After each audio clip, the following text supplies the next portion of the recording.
Don't believe the hype. We're going to talk about something that's very hot, I think, in the innovation area, and dissect it a little bit. So, my name is Linus Bille. I'm one of the founding partners of Eicorn. My colleague, Christian Lauritsen, is over there. And Eicorn has a very young venture creation and innovation consultancy company. Between Christian and I, we have over a decade of experience from starting new companies and working with large corporations with their innovation efforts as well. So we're combining those two things in Eicorn. Half of our time is spent with venture creation, our own companies, and half of our time is spent helping large organizations work with startups, work with innovation. Christian is the only one of us to date, I should add, who founded the company with $1 billion revenue, but that's changing. So, we thought that an interesting way to start this talk would be to look at the challenges that you guys submitted before coming to the conference. Some 20% of participants sent in challenges. That represents about 50% of companies coming here. And if you look at what type of categories that were sent in, it looks like this. So about half of companies answered that they had challenges in innovation culture and transformative leadership. We looked at all these challenges, and there were 102 of them. But if you actually read them, there were 207 different issues within those 102.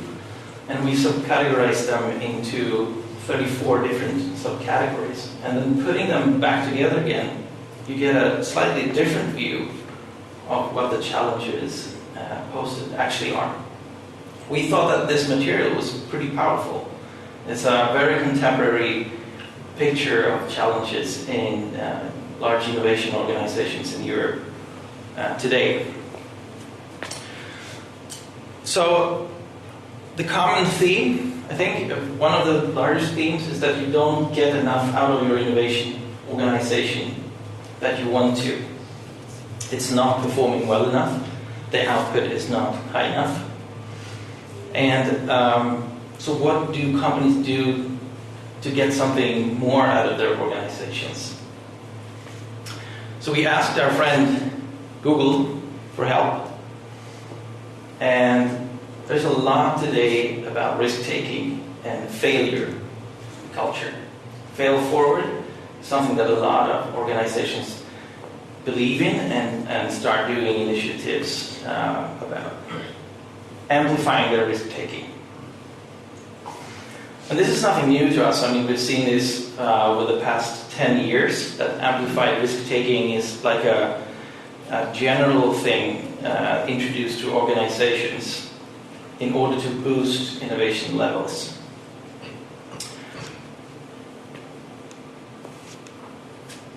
We think that there is a misconception of risk that we need to start discussing in the industry.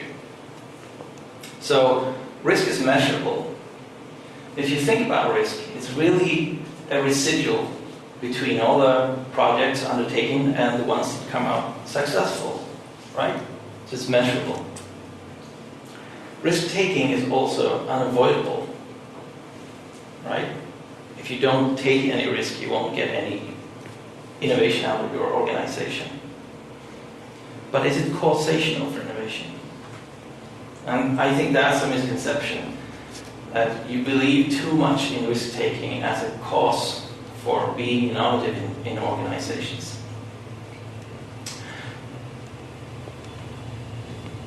So we conducted our own risk versus fear survey, because there can be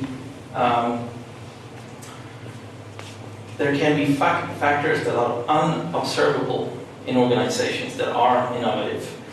that can look like risk, but are really something else. So we asked about 100 innovators and entrepreneurs about their feelings and ideas and experiences of risk and fearlessness. And so 100 is not a statistically significant material, but I think it's an interesting insight into what some of these people are thinking. So we found a clear negative correlation between self-assessed innovative capacity and the value of risk-taking in these individuals.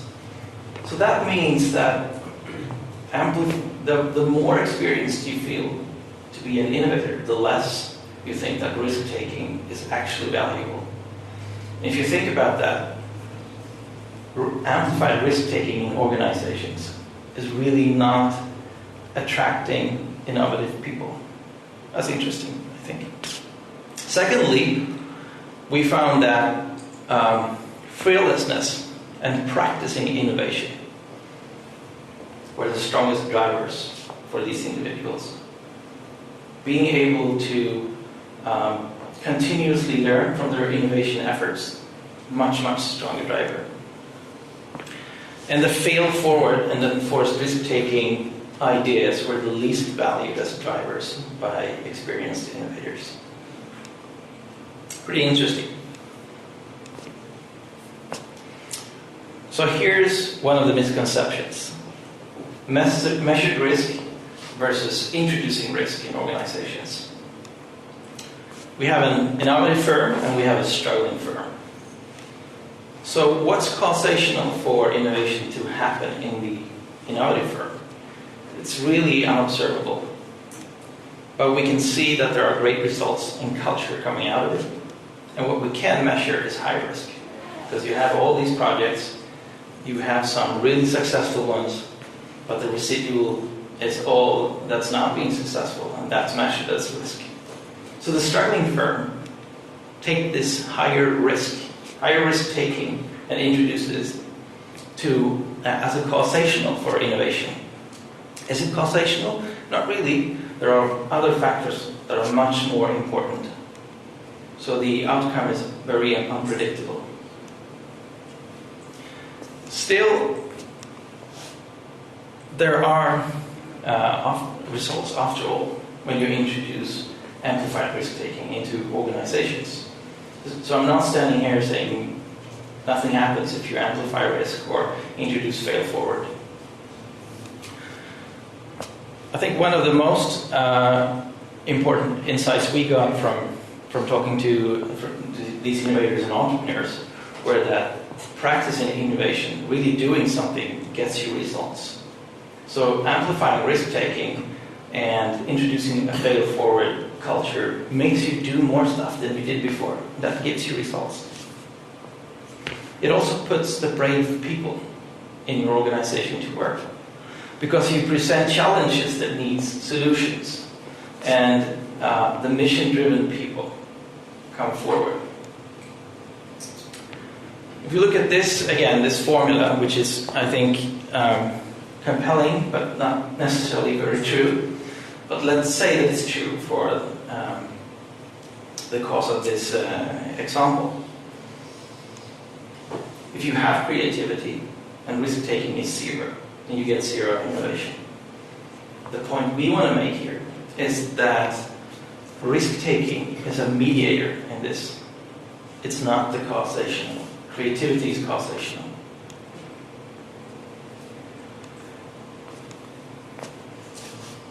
We looked even deeper and we constructed a fail scale. If you look at this, it's pretty interesting. These are all unique outcomes. So basically prototypes. When you build a house, it's never the same as the next house. When you innovate something, it's never the same as the next innovation, and so on.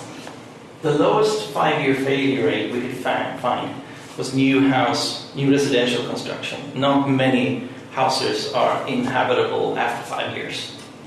Still, some are, but not many. On the lower end of this scale, we found PricewaterhouseCoopers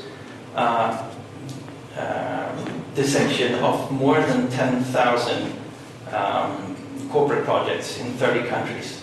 And they found that 97.5% of corporate projects fail, including overrun and being abandoned. That's pretty crazy. Looking at it from a consequences perspective, if you fail in these first four, well, if a new house crashes down, there could be multiple deaths, right? And if you fail in a cystic fibrosis treatment, breast cancer, or bypass surgery, the failure is death. In the next category, there's serious distress. If you fail with your marriage, or if you fail with your M&A in your company, it could be very distressful for the individual or for the organization. If you fail on the next category, you get venture capital, right? Failed entrepreneurs get money. So the consequences here change dramatically and very strangely, I think. And in the last category, really nothing happens. I think status quo in many cases. There's also, let's think about the fail forward and learn from our failures dogma. So what we all believe in is that we do mistakes and we learn from them. So look at first time and second time startups that fail. Here, the difference is 2%. So the learning could be 2%. Look at marriages, first and second marriages. Where's the learning there? It's really no learning of the mistakes we do. And in fact, there's an overwhelming evidence that we don't learn from our mistakes. We actually do the same mistakes over and over throughout our lives. So the intuition from that is that the fail forward idea is not a natural thing. It's not something that comes natural. If we look at the guiding principles in these different areas, it's really bureaucracy in the corporate sector, processes and stuff like that. If you look into the other category, it's wishful thinking. And Christine and I should know this, and that's very, very true in this sector. And the next, I would say, skin in the game. You get hurt yourself if you fail in this area in some way. Here, where we have the lowest failure rates, where the consequences of failure is death, you have an evidence-based process. You have science backing up your innovation, always. So maybe if more entrepreneurs would die from the startups, we get much better results. That's not something we endorse.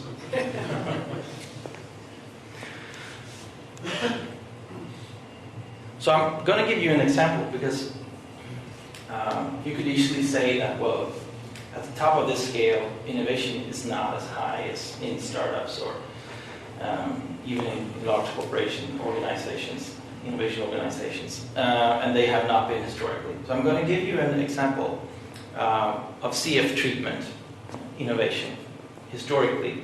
And I know this story very well because my wife has cystic fibrosis. And if you were born in the 10s to 20s or the 30s or before that, the survival rate was less than 1 year. Then in the 50s, CF babies started to get pancreatic enzymes, and all of a sudden they became 5 years old. And this started an evidence-based innovation avalanche. And the curve looks like this afterwards. And today, the life expectancy of CF patients are increasing with more than a year per year, thanks to innovation, which indicates that my wife will be immortal, which is a great thing, I think. So there's really, you can't really say that the evidence-based scientific process to innovation is slowing it down. There's really no evidence showing that. What's slowing it down is bureaucracy.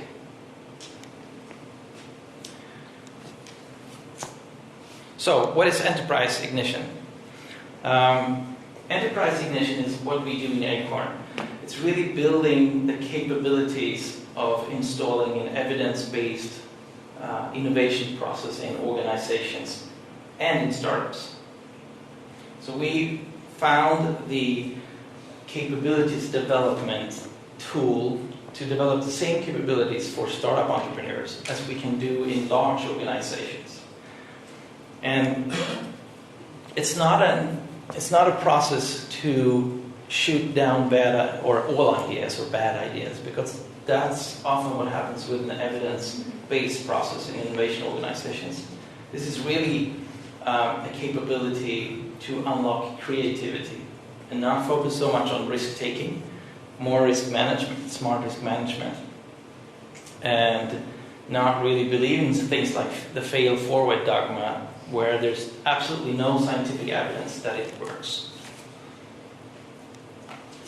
And with that, I thank you. And I hope you come forward and ask questions or challenge this, and talk to Christian as well. And we look forward to meeting you in the rest of the conference. Thank you. Thank you very much.